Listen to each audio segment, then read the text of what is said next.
I, female 32, just completed my treatment for a medical issue that affected my body. I gained some weight due to this medical condition and also medication, and none of my old clothes fit anymore. So I bought new fitting clothes, but for my husband's birthday party he asked me to wear one of my old dresses, one of his favourites. To appease him I said yes, although I didn't feel comfortable wearing it, especially after the weight gain. When I arrived with my sister, he was at the restaurant with his family and friends. As soon as he saw me walking in, he busted out laughing. He pointed at the dress and was hysterical, saying, "Oh my God." I felt so incredibly mad, especially when the others started laughing as well and one of his friends began whistling in a mocking tone. I turned around instantly and walked out, and my sister followed me. I went home and cried a little, but he kept calling non-stop. He came home and started talking about how oversensitive I was and that it was just a natural reaction he had upon seeing me in this dress again after all this time. He said I overreacted and made a scene over nothing. He also said I ruined his birthday and urged me to get therapy for the oversensitivity I'm inflicting upon him. Am I the idiot? Did I overreact? He's so upset he refuses even to receive the gift. Edit. He first started giggling and tried to cover his mouth. Then, in a matter of seconds, he busted out laughing in the middle of the restaurant. The guests were confused then. They must have understood why he was laughing because they joined in, and his friend whistled at me mockingly while repeatedly turning his head like something caught his attention. Could it be that I overreacted? It could just be me getting overwhelmed because joking and laughing are not new to him. He's the kind to tease about anything, even with family. The kids also. He also said he was caught off guard, so I shouldn't blame him for his reaction. Not the idiot. You need therapy, that's right, but not for your oversensitivity, but for your own sake and self-esteem and emotional trauma your husband is subjecting you to. His reaction was completely unjustified. This was bound to happen. He guilted you into wearing something you weren't comfortable in, and he knew you didn't fit. He publicly humiliated you. He's blaming you and gaslighting you. He hasn't apologized. Get a divorce pronto, the easiest way to drop dead weight. Agreed.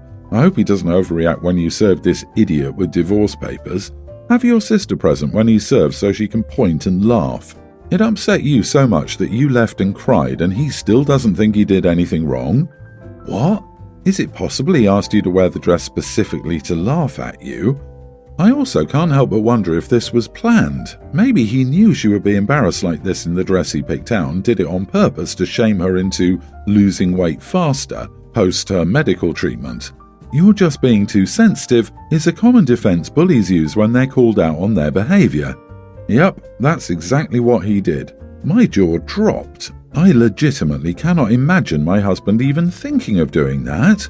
What is the point of being married to someone who thinks publicly humiliating you is a cool and normal thing to do? This whole incident feels like a tip of the iceberg thing. He'd have to be so selfish, cruel and childish to do this, and then to attack you for it. Are there any upsides to being with this guy?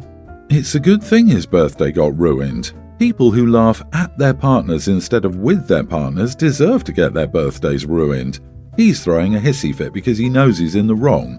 People can be teasing, but from the moment that hurts someone, they should cut it out and apologize. Take the gift back and buy a nice dress that fits your current body and makes you feel beautiful and confident. Everyone deserves to feel like that. I, 44 female, have 2 children with my husband, a boy toddler and a girl toddler, and a bonus daughter, 18, Emily. My stepdaughter has been living with us for 6 months this past year. She moved in because she told us her mother kicked her out since they don't have a good relationship, and her mother said she was too problematic. Since her moving in, I've been very welcoming, and I've spent more than enough money to help Emily get on her feet. This includes work shoes, comforter sets for her bed, hair products, clothing and underwear. We told her that she could live here as long as needed, but since her moving here, she's become a burden to both my children and me. My children and I are used to a regimen of waking up, spending time with my husband, him dropping them off at daycare and he goes off to work, and when he gets home, I cook, clean and we spend the rest of our night with the kids. My stepdaughter has become a burden, she's become entitled, and whenever she needs anything financially, she'll either ask myself or my husband. For example, when I bought her work uniform, she kept the job for 3 weeks and then quit because she didn't like her co-workers. She's taken most of my savings, taken time from my children and husband, and used that time for herself and has been extremely unappreciative of what I've done for her. I told her she needed to figure out a living plan because she's 18 and a legal adult and that she needs to start adulting. She mentioned how she was in school, online, and I told her that wasn't enough since there were more hours in the day and she could do more than be lazy all day and use her computer as an excuse. She told me that I was jealous of her relationship with my husband, and I reminded her that she was living in our home rent-free. I told her that she should be lucky that I treated her as my own because not everyone would do such with their stepchild. My husband thinks I'm wrong for saying this to her and that what I did was harsh, but I don't see how when she's 18 years old and she's grown. So, am I the idiot? You are the idiot. You certainly do not treat her as one of your own. If you did, then you wouldn't have said that to her. You also told her she was living in your house. It's her dad's house, therefore should be her home too. You do sound jealous that she's there interacting with her father in the evenings. You also don't sound like you're buying her extravagant things, you're just providing the basics. Everything you're complaining about is a typical teenager. Your children will be the same way. Oh, and she starts off by saying 2 children and bonus child. I see it negatively as, I got this extra kid, now I've got to care for it too. OP, since school isn't enough for her to do, why aren't you telling us about your own job? Because from the sound of it, you're a stay-at-home mom but without the kids. What are you doing all day after your husband drops the kids at daycare? She's marinating in resentment. You are the idiot, OP. The fact that you told her she's lucky that you treat her as your own shows that you draw a deep divide between her and your own. By all means, stop spending your savings on this girl, but you need to get over the fact that this had upset the strict routine you had in place before she moved in. She has a right to speak with her dad and hang out with him as much as her siblings do. She's a teenager being thrown around because no one wants her, and instead of trying to help, you're adding to her burden. Do you really believe she spent her own money? She has no job, her husband provides. So she's basically announcing that she's annoyed the father bought his daughter some basic necessities. The 18-year-old is right. OP is bitter and jealous of their relationship. My fiancée, 29 female, and me, 34 male, are getting married in 2 weeks after 13 years of friendship and 4 years of dating. She's fantastic and our relationship has been so good for both of us. Planning the wedding has been uncomplicated and fun. We included my mother a lot, for example, my fiancé took her dress shopping. The reason is that my fiancé has always had a good relationship with my parents, and it grew much closer over the past year after her mother died. They kind of see her as another child, and I know that fiancé appreciates that immensely. As for my fiancé's father, she went no contact when she was 15, even before he hadn't played an important role in her life. His behaviour was one cause of her depression and low self-esteem. It took her years to heal. She's happy with the way things are now. I never met the man, so neither of us considered inviting him to the wedding. My mother, however, won't understand why we won't invite him. Mum is a retired psychologist. She's had some experience with children-parent reunification and she thinks my fiancé needs that even more after my fiancé's mum's death. Fiancé and I both have shut my mum down plenty of times. We both made it clear that this man would not know anything about my fiancé's life, nor would he be welcome anywhere near the wedding. So for a while my mum shut up. My mum doesn't know my fiancé's father. The other night we had a dinner with my family. My mum had an announcement. She looked my fiancé's father up and went to see him. Then she invited him to our wedding. She seemed so pleased. My family was appalled and angry. They all knew what had happened. My fiancé somehow remained calm and told Mum how inappropriate that was, how Mum hurt my fiancé terribly by stepping over the one boundary she ever had, and how fiancé had lost all her trust in Mum after this. Then I uninvited my mom and we left. Fiancé only broke down at home. My mother's also been inconsolable since and called me dozens of times, but I haven't picked up yet. Fiancé feels unsafe about having the wedding if there's a chance that her father might show up. We might just cancel the whole thing. My father, who's not condoning my mother's actions, thinks I should talk to Mum and hear her out. My siblings agree that uninviting her was too drastic. I just see the distress my mother had caused my fiancé and get angry all over again. So, am I the idiot for sticking to this decision? Not the idiot. She may be a retired psychologist, but she showed the emotional intelligence of soggy bread. Cancel the wedding and go and elope instead. That kind of betrayal would be enough for me to consider going no contact with my mum. It wasn't just a small mistake or an oversight, it was a deliberate action to trample boundaries and to push an agenda you had made very clear you and your fiancé had no desire to pursue. As a retired psychologist, your mother should have known better than anyone just how damaging her actions would be to your fiancé and any existing relationship between her and yourself. I agree that you should elope. You can tell your mother that she turned the idea of the whole wedding into a nightmare situation for both of you, and that you guys are just going to get married and repair the damage and your sense of safety now. Tell her you will be open to her apologies, perhaps in a few months or years, but that she needs to sit tight. What do people expect from stunts like this? And even if your mom is a psychologist, is she your fiancé's psychologist? What kind of psychologist would do this to a patient? I stick to the uninvitation if she thinks she can wreak havoc knowingly, and tell her that she can be glad to be uninvited from your wedding and not your whole life. Horrible behaviour right there. Update. Thank you for all your advice and perspective. I met my dad earlier. He's sorry for what my mom did and how he'd first pushed me to listen to her. I told him that my fiancée was the person hurt in this, that it was really up to her. Dad did offer to cover additional costs we might have now. Both siblings called individually to apologise to my fiancé as well. I don't know what to make of it just now, but it's a good start, I think. I haven't talked to Mum, though. Also, my fiancé's brother-in-law had a good idea regarding the wedding. We might do it earlier. That way, we'd at least keep the venue. We're still figuring details out, but it might work. Long story short, my daughter-in-law has severe morning sickness, also known as hyperemesis gravidarum, HG, and I'm tasked with her caregiving. It's a horrible sickness, and I feel extremely sorry for my daughter-in-law. When my daughter-in-law was 3 months along, my son asked if my husband and I could take her in and care for her, because he felt disrupted at work and couldn't sleep well. I immediately obliged and was happy to help because my daughter-in-law's parents are overseas.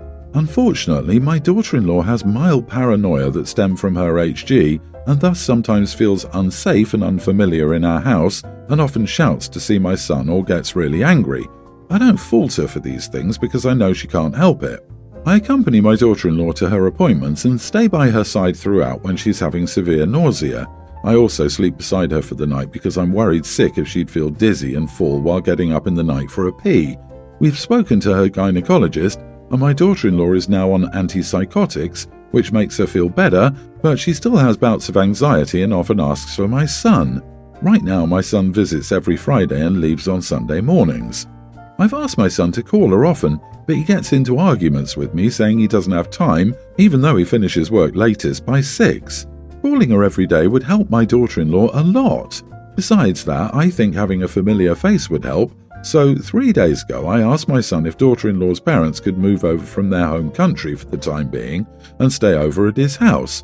My son says that would be an inconvenience and he'd have to pay for their living expenses, so I countered that I would chip in a bit. I was absolutely shocked to find out that my son and daughter-in-law minimized her issue and were lying to her parents that everything was still manageable. My son said it wasn't happening and that he would be unable to function properly with everyone in the house. I got very frustrated and called daughter-in-law's parents and told them the reality of the situation. They were very disappointed but also concerned and eager to help out. I confronted my son after the call, and he's extremely angry with his father and me. He needs to be more involved and empathetic because once the baby arrives, it's only going to be worse, and we're getting old as well and can't be there every step of the way. My husband assured me that I made the right decision, but my son is pretty bothered by it and thinks I'm being selfish and is just using an excuse not to take care of daughter-in-law, even though I've been here for her more than him. Daughter-in-law's parents would be arriving in a week, so I'm extremely grateful for that, but I still feel guilty if this was the right way to go about it. Wow, your son kicked his wife out of the house during her pregnancy because of a medical issue and only visits her on weekends? He needs to get his head out of his butt because we all know new parents don't get sleep or quiet time. This is nothing but the disruption starting a few months early. This cannot be real. My word.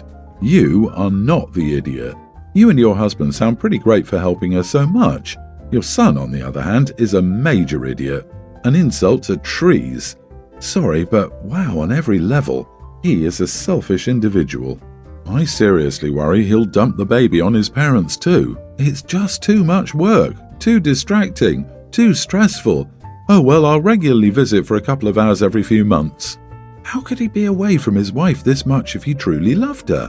Why, honestly, your daughter-in-law should move back with her parents. Your son is behaving like a worthless idiot, and I don't see him treating his child any better than his pregnant wife. Update. Thank you to everyone who's responded. I feel overwhelmed about how much worse this situation could be. As a mother to my son and daughter-in-law, I feel deeply ashamed and worried about how callously my son behaved. I plan to sit him down and talk to him and mention some issues that people have brought up, including how he plans to take care of the baby if daughter-in-law is recovering and still mentally unwell, and whether his actions are because of stress or if he really is neglectful. If he's become neglectful, I will support my daughter-in-law in choosing what's best for her. My daughter-in-law would always have my unhindered support regardless, and she'll be staying with me and well cared for until her parents arrive and afterward if they need a break. I need to reflect and question my son on why he's behaving this way and resolve it as necessary. Thank you once again. In my husband's family, there's a necklace passed down to the eldest son's wife after she has their first child. My husband is his father's only biological son, but he has an older stepbrother his father adopted. In the last few years, there's been tension between my husband and his stepbrother because his grandfather has pulled rank to ensure my husband gets his birthright. It's made things awkward for me as his stepbrother is married to my best friend.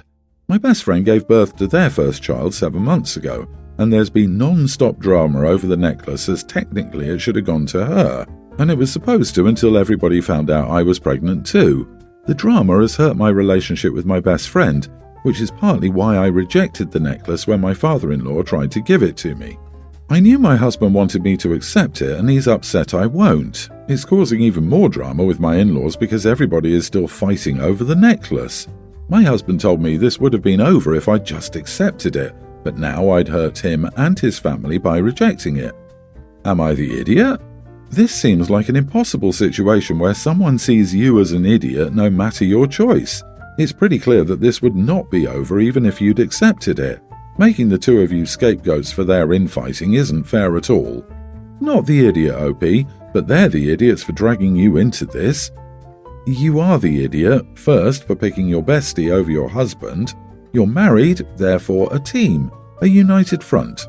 I'm guessing your father-in-law had your husband as his son first, as you stated your brother-in-law was adopted.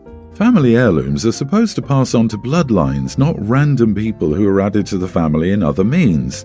This means the husband's entitled to have the necklace. Sorry. The question is, who do you love most, your husband, with who you took vows, or a best friend? Are you willing to lose a marriage over something you cannot control? Both OP and Bestie should reject the necklace. Take back control of the situation by telling those men no piece of jewellery is worth the value they place on their friendship. And someone seriously needs to ask father-in-law why he even bothered adopting the stepbrother if he wasn't going to treat him like his actual son. Honestly, it's silly for there to be so much tension over an old trinket.